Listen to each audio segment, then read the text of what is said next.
High everyone, আজকে আমার channel the fairy tale of দেবরূপে আমি শ্রাবণ মাসের দ্বিতীয় সোমবারের শিব পুজোর বিস্তারিত নিয়ে তোমাদের কাছে চলে এসেছি। তো থালা তো আমার আগেই গোছানো হয়ে গেছে। আর দেখো আজকে ভোগ প্রসাদে যেরকমটা দিই, মিষ্টি মিষ্টি দই আর 5 রকমের ফল। তো আজকে জানো তো আমার হাতে বেশ কিছুটা সময় ছিল, তাই জন্য ভেবে রাখলাম যে না, আজকে পঞ্চামৃত তৈরি করব না, আজকে বরং আলাদা আলাদা করে মহাদেবকে ঘি, দই, মধু, চিনি সমস্ত কিছু দিয়ে আলাদা আলাদা করে অর্পণ করব।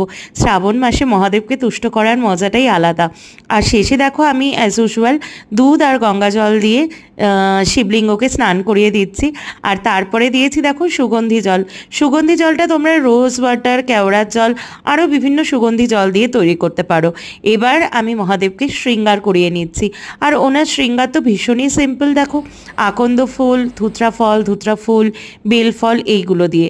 প্রসঙ্গত আমি এখানে জানিয়ে রাখি, আকন্দের মালাটা বাজার থেকে কিনলেও কিন্তু আমাদের ছাদের গাছে আকন্দ ফুল, ধুতরা ফুল, বেলপাতা সব কিছুই কিন্তু আমাদের ছাদ বাগানে পাওয়া যায়, আমাদের ছাদের গাছে হয়।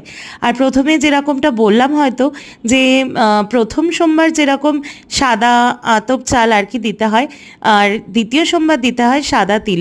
তো আমি প্রথম সোমবার না সাদা চাল দিতে আর কি ভুলে গেছিলাম, আতপ চাল সরি, তাই আমি দ্বিতীয় সোমবারে দিয়ে দিয়েছি। আর সবশেষে দিলাম কি বলতো, কলকের মধ্যে একটা বিশেষ পাতা।